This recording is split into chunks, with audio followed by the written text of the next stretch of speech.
نانگا پربت کا ناگ راجا۔ پہلا اور دوسرا حصہ آپ سن چکے ہیں۔ اب پیش خدمت ہے اس دلچسپ اور ناقابل فراموش کہانی کا آخری حصہ، زرغام اور ناگمنی۔ زرغام درویشانہ روپ میں پرشور شہروں، تپتے ہوئے میدانوں اور صحراؤں میں ناگمنی کو تلاش کر رہا تھا۔ زرغام نے ایک سادھو کے روپ میں شاہ بابا کے باغ کے قریب قیام کر لیا۔ پر اسرار طاقتوں کے باوجود زرغام شاہ بابا کے باغ میں داخل نہ ہو سکا۔ عجیب و غریب ناگ راجا والے رقص کی بدولت ہی زرغام کو ہلاک کیا جا سکتا تھا۔ آئیے کہانی کا آغاز کرتے ہیں۔ افق پر سپیدہ سحر کی سفید دھاری نمودار ہونی شروع ہو گئی تھی، اور جب کچھ سورج اوپر ابھر آیا تو اس وقت دور افق پر ایک سایہ سا ابھرا، اور جوں جوں وہ نزدیک آتا گیا اس کی صورت نمایاں ہوتی چلی گئی۔ ایک انسانی جسم تیزی سے فضا کی وسعتوں کو طے کر رہا تھا۔ افق پر اوپر اٹھتا ہوا سورج اس کے سر پر ایسے لگ رہا تھا جیسے وہ سورج نہ ہو، بلکہ آنے والے تاجدار کا جگمگاتا سنہرا تاج ہو۔ آنے والا واقعی فضاؤں کا تاجدار اور نانگا پربت کے ناگ راجا کی قوت و جلال کا مظہر زرغام تھا۔ وہی زرغام جس نے اپنی بے وفا محبوبہ، سپیروں کی ملکہ عظیم شی ناگن کی بیٹی اور مافوق الفطرت قوتوں کی مالک ناگمنی کو مقابلے کے لیے للکارا، اور اس کی عظیم قوتوں کو شکست دے کر اس سے اپنی طاقت کا لوہا منوا لیا تھا، اور جس کے مقابلے میں بے بس ہو کر ناگمنی نے سپیروں کی بستی چھوڑ کر روپوشی اختیار کر لی تھی۔ وہی زرغام اپنے کہنے کے مطابق آج دوبارہ سپیروں کی بستی میں وارد ہو رہا تھا۔ چند ہی ساعتوں میں زرغام نے ناگمنی کے خوبصورت محل تک کا فاصلہ طے کر لیا تھا، اور پھر دوسرے ہی لمحے وہ محل کے باغ میں کھڑا تھا۔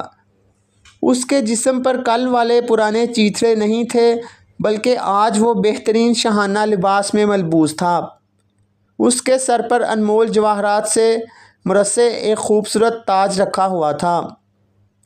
وہ باغ میں چند لمحوں کے لیے رکا اور پھر محل کے جھروکے کے نیچے آ گیا۔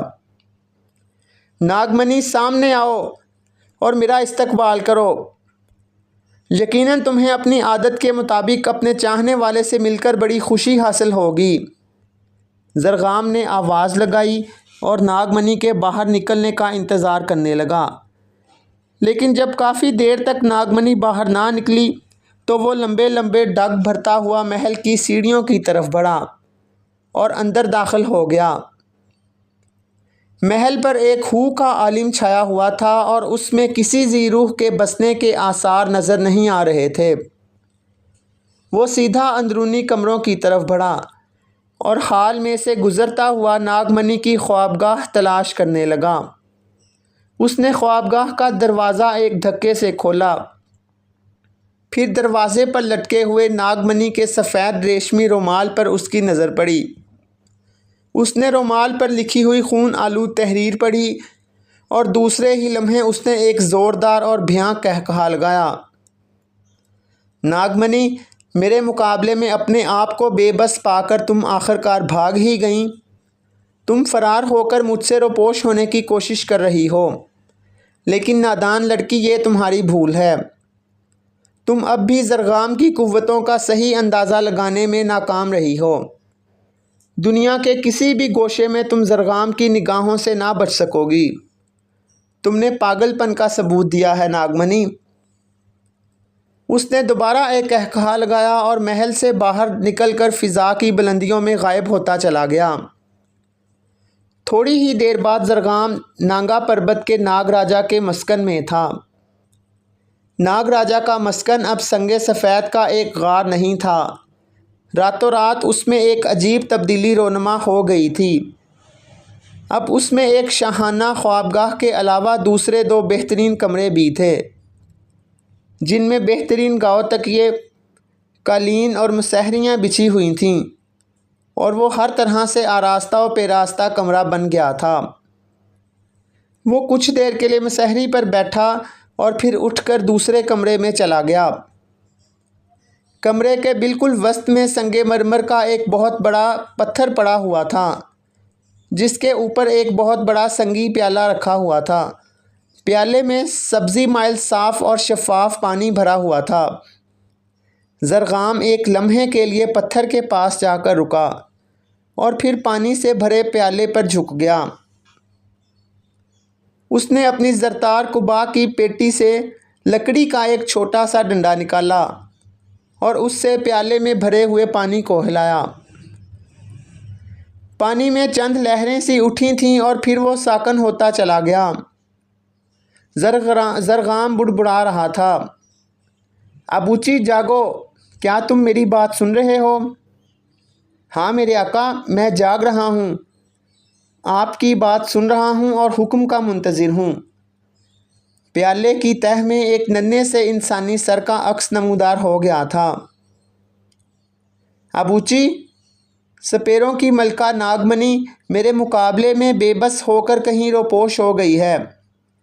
وہ جہاں کہیں بھی ہو اسے تلاش کرو اور اس کے عکس کو فوراً میرے سامنے لاؤ۔ میں اسے گرفتار کرنا چاہتا ہوں۔ یہ سب کچھ بہت جلد ہونا چاہیے۔ جو حکم میرے آقا، ابوچی نے کہا اور پیالے کے پیندے میں سے اس کا عکس غائب ہونا شروع ہو گیا۔ زرغام بڑے انہماک سے پیالے میں دیکھ رہا تھا۔ اب وہاں کچھ بھی نہیں تھا اور پانی بالکل ساکت تھا۔ وقت گزرتا گیا۔ زرغام بڑی بے تابی سے ابوچی کا منتظر تھا۔ تقریباً 1 گھنٹے کے بعد پیالے کے پانی میں دوبارہ چند لہریں اٹھیں۔ اندر جب پانی ساکن ہو گیا تو اس میں دوبارہ ابوچی کا عکس موجود تھا۔ زرغام نے بڑی بے تابی سے پوچھا، ابوچی تم نے بڑی دیر لگائی، بتاؤ ناگمنی کہاں ہے؟ میرے آقا مجھے افسوس ہے، میں نے دنیا کے گوشے گوشے میں ناگمنی کو تلاش کیا لیکن اس کا کوئی سراغ نہیں مل سکا۔ میں اپنی کوششوں میں ناکام ہو چکا ہوں میرے آقا۔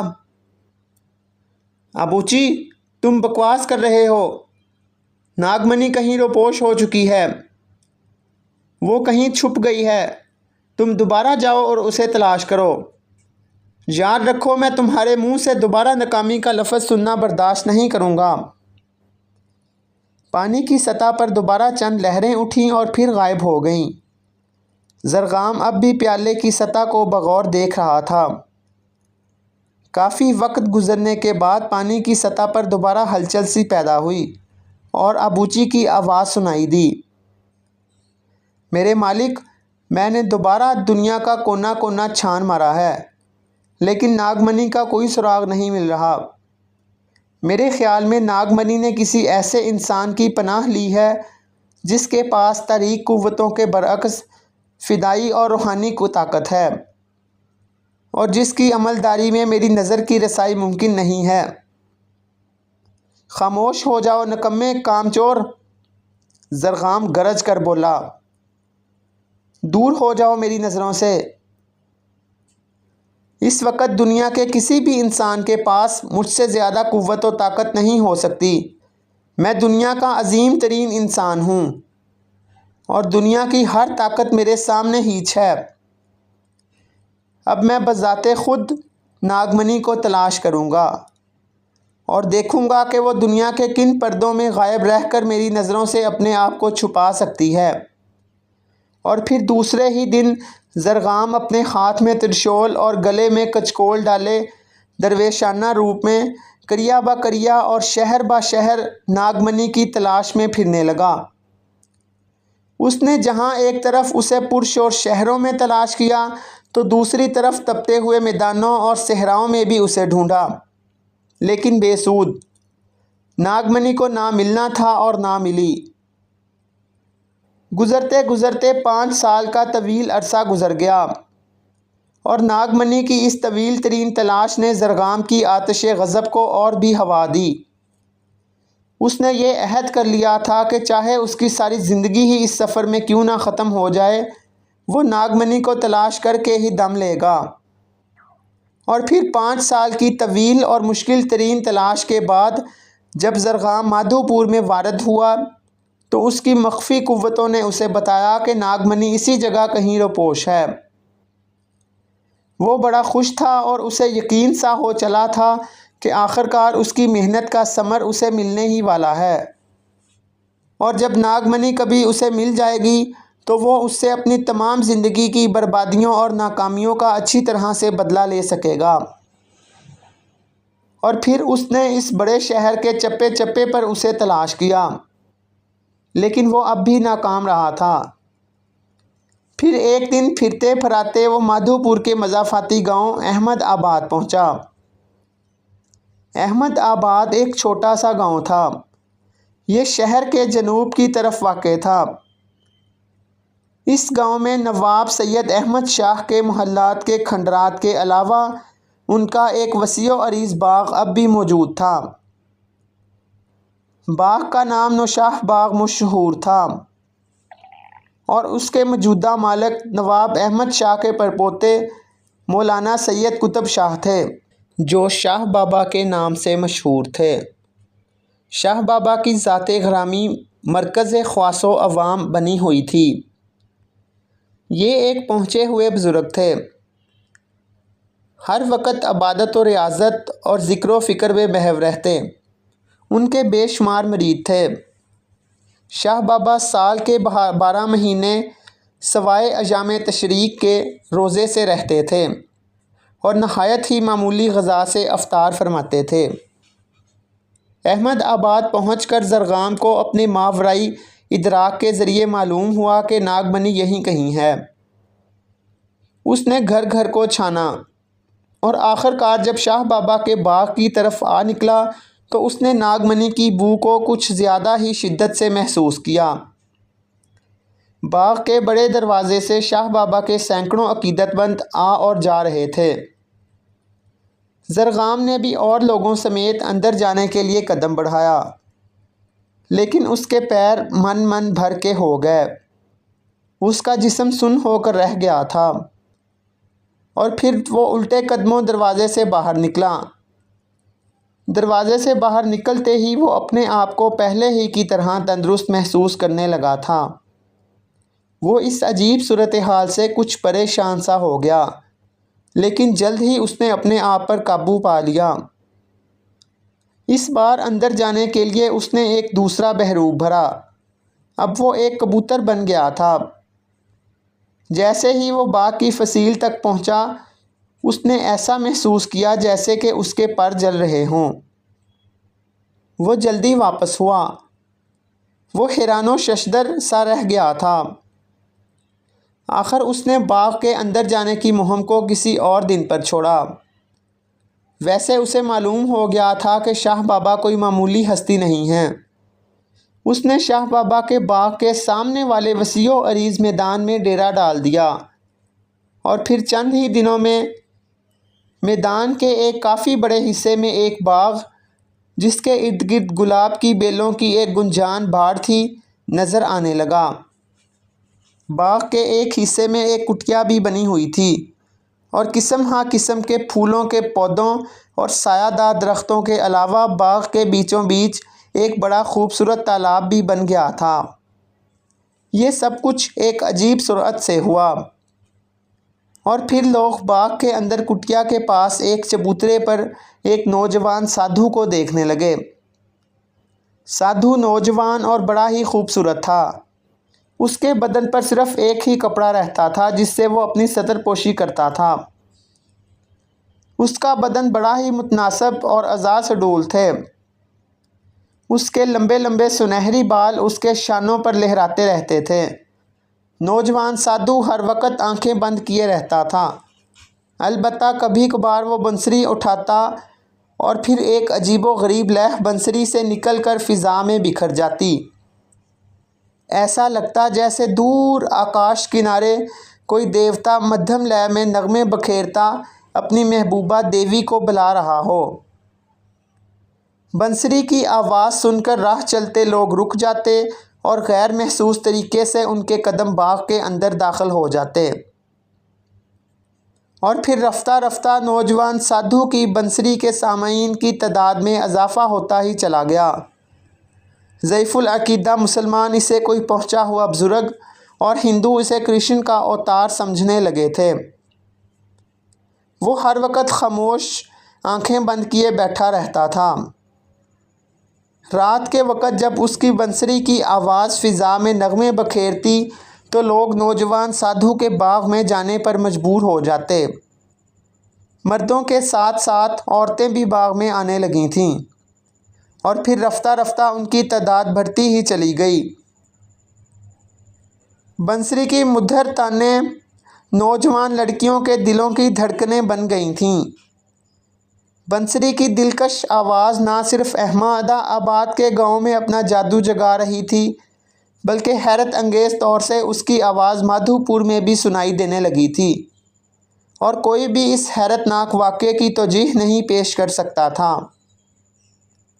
شاہ بابا کے سینکڑوں عقیدت مند ان کے پاس جاتے جاتے رک جاتے اور پھر ان کے قدم نوجوان سادھو کے باغ کی طرف اٹھنے لگتے۔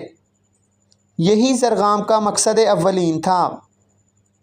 وہ ہر طریقے سے شاہ بابا کے عقیدت مند اور مریدوں کو ان کے باغ سے لوٹ جانے پر مجبور کرنا چاہتا تھا۔ وہ چاہتا تھا کہ جادوئی بانسری کے ذریعے شاہ بابا کے باغ کو لوگوں سے خالی کرا دے اور پھر ہو سکتا ہے کہ جس ناگمنی کی تلاش میں وہ شاہ بابا کے باغ کے اندر جانے سے قاصر رہا ہے، وہی ناگمنی جادوئی بنسری کے دلکش راگ سے اتنی مجبور ہو جائے کہ خود بخود کھنچی ہوئی اس کے پاس چلی آئے۔ تھوڑے ہی عرصے میں مادھو پور شہر میں بنسری بجانے والے نوجوان سادھو کی دھوم مچ گئی۔ لوگوں کا ہجوم رات کے علاوہ دن کے وقت بھی اس کے ارد گرد جمع ہونے لگا۔ شہر کے بھنگی اور چرسی فقیروں اور ملنگوں کی بن آئی تھی۔ یہ سب نوجوان سادھو کے پاس جمع ہو کر وہیں ڈیرا ڈال چکے تھے۔ انہیں سادھو کے ہاں سے حیرت انگیز طور پر ہر قسم کی نشہ آور چیزیں مل رہی تھیں۔ ان نکمے لوگوں کی عید ہو گئی تھی۔ یہ فقیر اور نشہ باز ملنگ نوجوان سادھو کی کرامات اور ولایت کے بارے میں ہر وقت پروپیگنڈا کرتے رہتے تھے۔ جاہل اور ضعیف العقیدہ لوگ ان کی باتوں میں آ کر نوجوان سادھو کے چرنوں کی خاک کو اپنے لیے امرت سمجھ بیٹھے تھے۔ نوجوان سادھو ہر وقت خاموش رہتا تھا۔ کبھی کبھار کسی ناقابل فہم زبان میں چند الفاظ کہہ دیتا اور ہاتھ کی انگلیوں سے شاہ بابا کے باغ کی طرف اشارہ کرتا۔ کبھی کبھی وہ کسی حاجت مند کی طرف اچانک اپنی سرخ مد بھری آنکھوں سے دیکھتا اور کبھی مسکراتا اور کبھی غصے سے کانپنے لگتا۔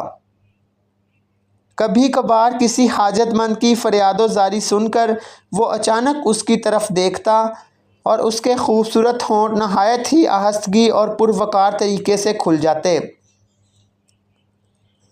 حاجت مند سائل کے علاوہ دوسرے لوگ بھی اس وقت حیران رہ جاتے جب وہ سائل کی جملہ حاجات تفصیل سے بتا کر ان کا حل بھی بتا دیتا اور دعا بھی کر دیتا تھا۔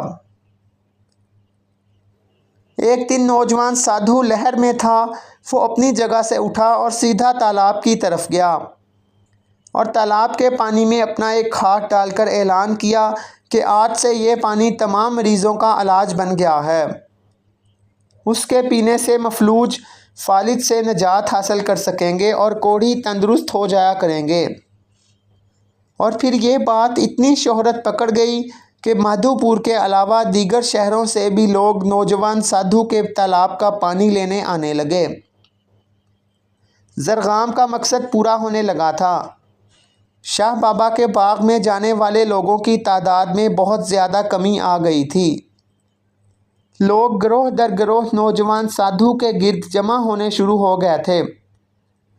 شہر اور مضافات کے گاؤں کا کوئی ایسا فرد بشر نہیں رہا تھا جو نوجوان سادھو کے باغ میں نہ آ چکا ہو۔ لیکن زرغام کو جس کا انتظار تھا وہ نہ آئی۔ راہ دیکھتے دیکھتے اس کی آنکھیں پتھرا گئی تھیں، لیکن بے سود۔ انتظار موت سے بھی زیادہ گراں محسوس ہو رہا تھا۔